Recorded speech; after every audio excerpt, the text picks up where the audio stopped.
Hey guys, welcome back. तो फिर से चेल्सी से कुछ प्लेयर्स लिंक हुए हैं, कुछ ट्रांसफ़र रूमर्स आने लगे हैं। और जैसा मैंने पिछले वीडियो में भी डिस्कस किया था कि प्री सीज़न ज़्यादा बचा नहीं है, एक गेम रहता है, 10 एक दिन में प्रीमियर लीग का सीज़न स्टार्ट हो जाएगा।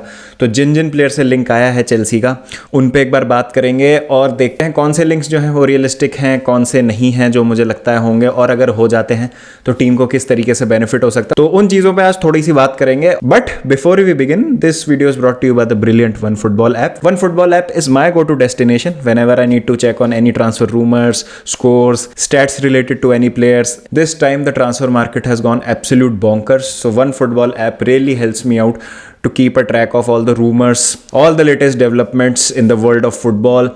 The women's UEFA Euro is going on right now, so all the details related to that tournament you can find on the One Football app. Link is given in the description below. Please download the One Football app now. तो सबसे पहले start करेंगे with the big one, that is Chelsea are interested in Harry Kane. अब देखिए, इसका ज़्यादा कुछ इसमें से मतलब मैं निकाल नहीं सकता। I can not derive too much from this कि चेल्सी इंटरेस्टेड हैरी केन में। चेल्सी बहुत इंटरेस्टेड रही है बहुत प्लेयर्स में, लेकिन ज़रूरी नहीं होता है कि हमेशा वो हम साइन कर लें। और स्पेशली जब हम स्पर्स की बात करते हैं, यहाँ पर हम स्पर्स और डैनियल लीवी की बात कर रहे हैं। No way I think Spurs can sell their best player to a direct rival, that to Chelsea, और वो भी लंदन राइवल को। ऐसा नहीं है कि मतलब वो मैन सिटी को दे देंगे या फिर मैनचेस्टर यूनाइटेड को दे देंगे। Chelsea Spurs is a regional, it's a geographical rivalry, और वहाँ पर बहुत इस चीज़ को सीरियसली लिया जाता है।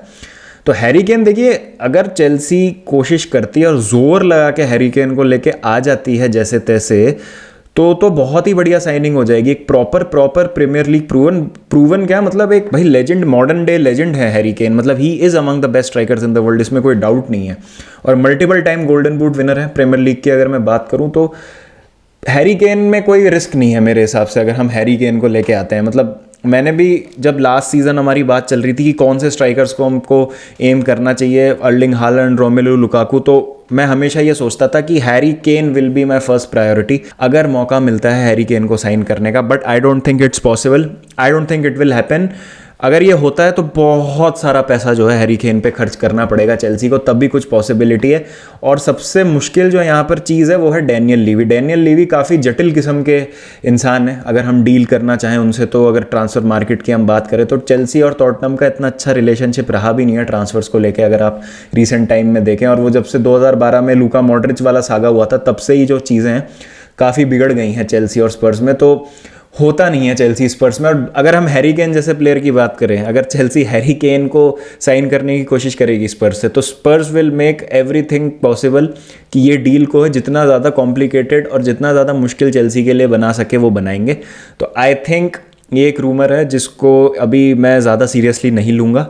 देखते हैं, जैसे अभी भी एक महीने से थोड़ा सा ज़्यादा समय बचा है ट्रांसफ़र मार्केट में, क्या पता कुछ डेवलपमेंट हो जाए। लेकिन अभी हैरी केन आना क्यों चाहेंगे, मतलब स्पर्स छोड़ के? इतना अच्छा उनका प्रोजेक्ट है, इतनी अच्छी उनकी ट्रांसफ़र विंडो गई है, एंटोनियो कॉन्टे बहुत अच्छी टीम बनाने की कोशिश कर रहे हैं। और इस समय तो मैं ये कहूँगा कि स्क्वाड और जिस तरीके से पूरी टीम का शेप है वो स्पर्स का बेटर है इस समय चेल्सी से। अगर हम प्री सीज़न के भी बात करें किस तरीके से परफॉर्म करी हैं दोनों टीम्स, और क्या क्या प्लेयर्स, क्या क्या साइनिंग्स करी हैं दोनों टीम्स ने, तो आई थिंक स्पर्स का अभी बेटर चांस है चेल्सी से अच्छा compete करने का प्रीमियर लीग में। तो थोड़ा सा यहाँ पर मेरे को डाउट है कि, थोड़ा सा नहीं इनफैक्ट काफ़ी डाउट है कि इस डील में या इस रूमर में कुछ सब्सटेंस है या आगे बढ़ेंगी बातें। But I don't think so it will happen. But देखते हैं क्या होता है। क्यों स्ट्राइकर की बात कर रही है Chelsea, that brings me to my second point, which is कि टीमो वर्नर के लिए चेल्सी और यूवेंटस में बहुत सीरियसली बातें चालू हो गई हैं। स्टिल यूवेंटस की प्रायोरिटी अल्वारो मोराटा है, बट वो वर्नर के लिए भी बात करने के लिए अब तैयार हैं। हो सकता है मोस्ट प्रोबेबली एक लोन डील हो, लेकिन यहाँ पर जैसे आप वर्नर के अगर इंटरव्यू सुने और उनकी परफॉर्मेंसेस भी देखें प्री सीज़न में, तो आपको लगता नहीं है कि वो ज़्यादा कन्विंस्ड हैं और वो रहेंगे चेल्सी प्लेयर ज़्यादा लंबे समय के लिए। और हमें भी अब एज चेल्सी फैंस एक्सेप्ट कर लेना चाहिए कि Werner signing has not been very successful.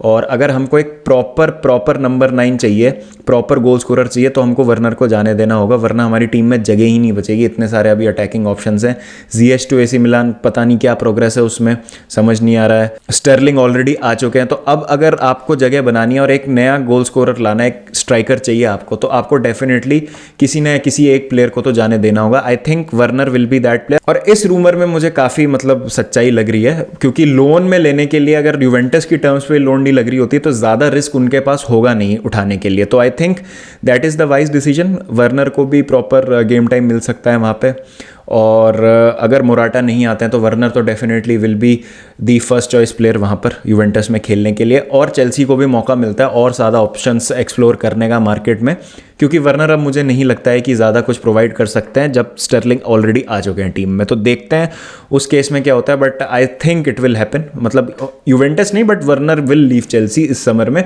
मुझे ऐसा लगता है। तीसरी जो चीज़ है वो है डेंजल डम्फ्रीज से कांटेक्ट करने लगी है चेल्सी, और यहाँ पर देखना होगा इंपॉर्टेंट कि क्या रीस जेम्स को as third centre back, as right centre back Thomas Tuchel जो है वो कन्वर्ट करने की कोशिश करना चाह रहे हैं और डम्फ्रीज होंगे राइट विंग बैक, क्योंकि अगर ऐसा है तो ये थोड़ा सा मेरे को नहीं लगता कि सही अप्रोच है।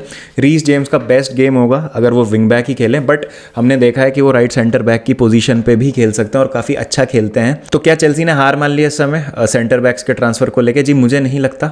आई थिंक ये एक प्लान बी जैसा है जिस पे पहले काम कर रही है चेल्सी, और आप देखेंगे कि कुछ स्क्रिनियार और किम्पेम्बे के केसेस में डेवलपमेंट्स होंगे, तो उन पे ज़रूर नज़र रखिएगा। मुझे अभी लगता है कि एक सेंटर बैक तो डेफिनेटली और आएगा चेल्सी में, और आना ही पड़ेगा, क्योंकि मुझे नहीं लगता है कि एस्पिलिक्वेटा रुकेंगे। और आज मैं एक और चीज़ पढ़ रहा था कि जो रिपोर्ट आई थी कि बारसा और चेल्सी की रिलेशनशिप अच्छी नहीं है और वो शायद एस्पिलिक्वेटा को जाने नहीं दे, तो ऐसा नहीं है। अभी भी एस्पिलिक्वेटा को ग्रीन लाइट मिल सकती है बार्सिलोना ज्वाइन करने के लिए। तो डेफिनेटली प्लेयर की इच्छा नहीं है रुकने की और वो जाना चाहता है तो उसको जाने देना चाहिए। बट मेरा ये था कि अगर हम कोई प्लेयर नहीं ला पाते हैं और हम जूस कुंडे के पीछे भी नहीं जा रहे हैं, it was Chelsea that pulled off at the last moment. जो रिपोर्ट्स अभी आ रही हैं कि Thomas Tuchel was not convinced about his height to play in the Premier League. तो अब उसमें सच्चाई क्या है मुझे नहीं पता। ये जो सब जो दिख रहा है और जो ट्विटर पे आ रहा है और जो हम पढ़ रहे हैं IT केस से, उसी से ही पता चल पा रहा है। तो सच्चाई क्या है किसी को भी नहीं पता। तो एक ऐसा सेंटर बैक जो टूकल के सिस्टम में उनके प्रोफाइल में फिट होता है, वो कौन होगा वो एक बार देखना इंपॉर्टेंट होगा। तो अगर उस सब में एस्पिलिक्वेटा रहते नेक्स्ट सीजन भी तो ट्रांजिशन अच्छा हो जाता है, और एक एक्सपीरियंस प्लेयर भी रहता है और कैप्टन भी और टीम के लीडर हैं, तो उनकी प्रेजेंस काफ़ी क्रूशल होती। But I think he will go to Barcelona. That brings me to the final part. Barcelona की अगर हम बात करें तो फ्रैंकी डियोंग का यहाँ पर एक स्टांस काफ़ी क्लियर हो गया है कि he wants to play Champions League football, और जो लाइकली डेस्टिनेशन है अगर वो बार्सिलोना छोड़ते हैं तो वो चेल्सी हो सकती है। चेल्सी के हाथ में है फ्रैंकी डियोंग का ट्रांसफ़र।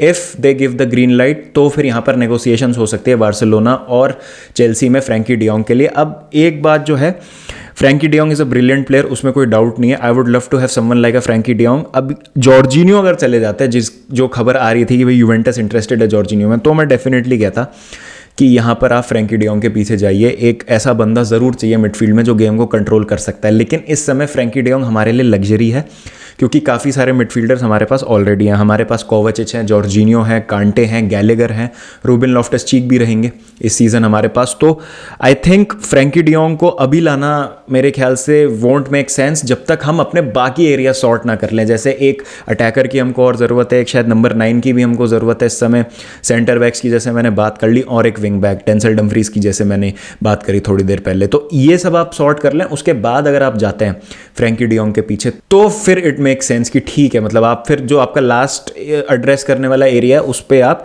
फिर ध्यान दे रहे हैं। अब ऐसा नहीं कि आपने कुछ किया नहीं है वही अभी तक और फिर आप सीधा ही 80-85 मिलियन की डील करने के लिए फ्रैंकी डियोंग के लिए नेगोशिएशंस करने लग रहे हैं बार्सिलोना के साथ, तो वो आई थिंक थोड़ा सा जल्दी होगा इस समय। बट एक ये भी चीज़ है फ्रैंकी डियोंग के साथ कि वो वर्सेटाइल हैं। जैसे रोनाल्ड कूमन ने उनको सेंटर बैक खिलाया था, चावी ने भी अभी थोड़े दिन पहले बोला कि वो फ्रैंकी डियोंग को सेंटर बैक भी खिला सकते हैं। तो क्या वो चेल्सी के लिए वैसा वर्सेटाइल ऑप्शन हो सकते हैं? तो उस हिसाब से अगर देखा जाए तो शायद हाँ ये डील ठीक हो सकती है। बट आई थिंक जैसा मैंने कहा, रीस जेम्स का best game right wing back position पे आता है।